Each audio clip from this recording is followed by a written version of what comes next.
ইদানিং যেই পরিমাণে ডিপ্রেশনে ফ্রাস্ট্রেশনে মানুষ ভুগতেছে বা আমি নিজে ভুগতেছি, সো প্রচুর পরিমাণে হচ্ছে মোটিভেশনাল ভিডিও দেখা হয়। তো এর মধ্যে হঠাৎ করেই আমার চোখের সামনে একটা মোটিভেশনাল ভিডিও পড়ে, and that was a half glass of water. So আপনারা কি ভাবতেছেন এক্স্যাক্টলি আমার মতো? তো আমি ওই ভিডিওটা যখনই হাফ গ্লাস অফ ওয়াটার নিয়ে কথা হচ্ছিল, তা আমি ভাবছি যে ইনি বলবে যে অর্ধেক খালি এবং অর্ধেক ভর্তি। সো থিঙ্ক পজিটিভ অ্যান্ড ব্লা ব্লা ব্লা ব্লা ব্লা, যেটা আমরা অনেক আগে থেকে আসলে শিখে আসতেছি যে হাফ একটা গ্লাসে অর্ধেক পানি, যেটা দেখে হচ্ছে গিয়ে যারা ভাববে যেটার অর্ধেক খালি আছে তার মানে হচ্ছে সে খালিটা দেখতেছে, নেগেটিভিটিটা দেখতেছে। যারা ভাববে যে আসলে অর্ধেক ভরা আছে তারা পজিটিভলি ভাবতেছে। আসলে হাফ গ্লাস অফ ওয়াটারের মিনিংস মানে এই ভিডিওটা বাকি ভিডিওগুলোকে টোটালি বিট করে দিছে। কারণ হাফ গ্লাস অফ ওয়াটার যখন আমরা দেখি তখন অর্ধেক গ্লাস কখনোই খালি থাকে না।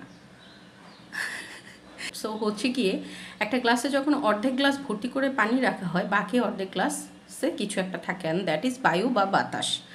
সো কখনোই কোনো কিছু খালি থাকে না, সেই শূন্য স্থানটা কোনো না কোনোভাবে পূরণ হয়ে যায়, সেটা নেগেটিভ জিনিস দিয়ে হোক, পজিটিভ জিনিস দিয়ে হোক, কাজের জিনিস দিয়ে হোক, অকাজের জিনিস দিয়ে হোক।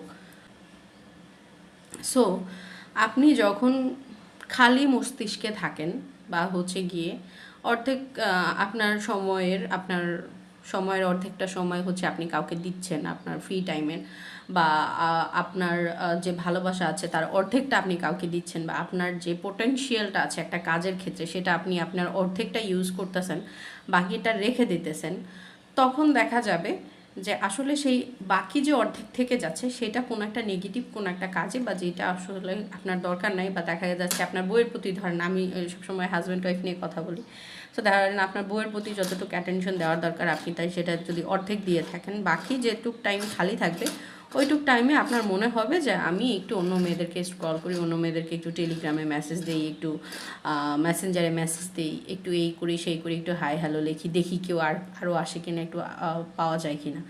বা আপনার ভালোবাসার যদি 100%-এর থেকে আপনি কাউকে 80% দেন, বাকি 20%-এর জন্য আপনার অন্য আরেকটা মানুষকে খুঁজে নিতে হবে, এবং সেটা আপনার জন্য পজিটিভও হতে পারে, নেগেটিভও হতে পারে।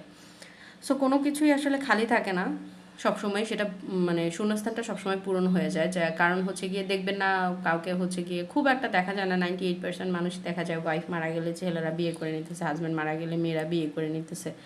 শূন্যস্থান কখনোই খালি থাকে না, এটা পূরণ হয়েই যায়। সো আমাদেরকে সবসময় দেখতে হবে যে আসলে আমরা কোন জিনিসটা কোন কাজে লাগাচ্ছি। আমাদের যদি কোনো একটা ব্যবসা বা কোনো চাকরি বা কোনো একটা স্বপ্নের দিকে আমরা যদি আমাদের পোটেনশিয়ালটা ইউজ করি, আমাদের মোস্ট অফ দ্য টাইম খেয়াল রাখতে হবে যে না, আমরা আমাদের 100% পোটেনশিয়ালটা আসলে এখানে ইউজ করছি, অথবা আমাদের 100% এনার্জিটা আমরা এখানে ইউজ করছি। বা কোনো রিলেশনশিপের ক্ষেত্রেও দেখা যাবে যে না, আমরা আমাদের 100% কনসেন্ট্রেশন, আমাদের 100% ভালোবাসা, আমাদের 100% যেটা কনসার্ন আছে সেটা আমি 100% আমার মানুষটাকেই দিচ্ছি, অন্য কোথাও দিচ্ছি না। তাহলে দেখবেন যে হ্যাঁ ঠিক আছে, আপনি সেখানে সাকসেস হচ্ছেন, সেটা রিলেশনশিপ হোক বা কোনো কাজ হোক। So thank you everyone, tata, আল্লাহ হাফিজ, বাই বাই।